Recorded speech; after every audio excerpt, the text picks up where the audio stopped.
Recording studio.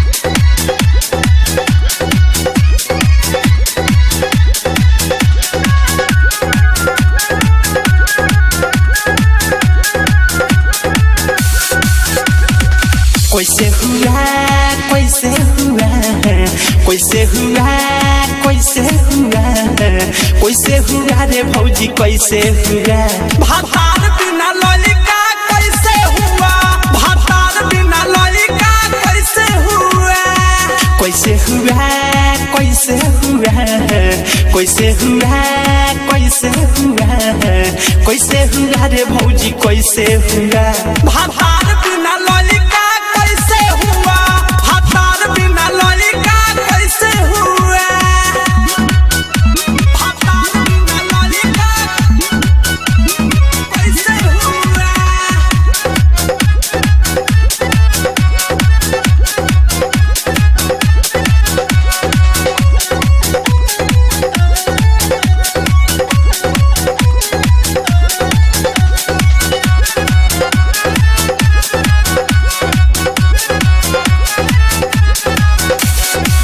साल से भैया बारे घरा से बाहर बोला कैसे भौजी आई जुबाना में दार जुबाना में दार कोई साल से भैया बारे घरा से बाहर बोला कैसे भौजी आई जुबाना में दार अजब हुआ गजब हुआ अजब हुआ गजब हुआ अजब हुआ रे भौजी गजब हुआ भातार बिना ललिका कैसे हुआ भातार बिना ललिका कैसे हुआ भातार बिना ललिका कैसे हुआ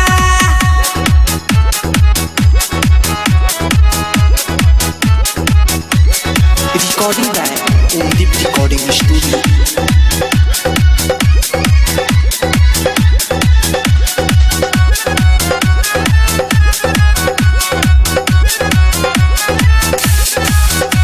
दान के बना दिहलू चोखा दाल भात खिया के दिहलू भैये के धोखा भैये के धोखा ए भौजी किसी इज्जत के बना दिहलू चोखा दाल भात खिया के दिहलू भैये के धोखा होरिला हुआ होरिला हुआ कैसे हुआ कैसे हुआ कैसे हुआ रे भौजी कैसे हुआ भातार बिना ललिका कैसे हुआ भातार बिना ललिका कैसे हुआ भातार बिना ललिका कैसे हुआ भातार बिना ललिका कैसे हुआ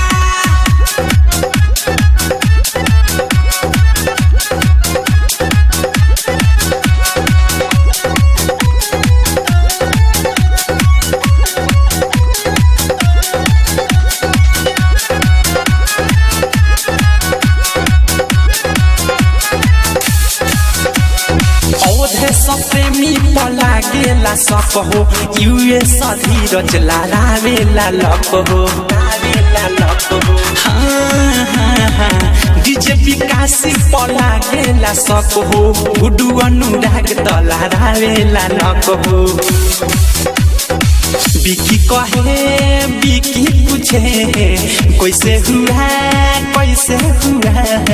कैसे हुआ रे भौजी कैसे हुआ भातार बिना ललिका कैसे हुआ भातार बिना ललिका कैसे हुआ भातार बिना ललिका कैसे हुआ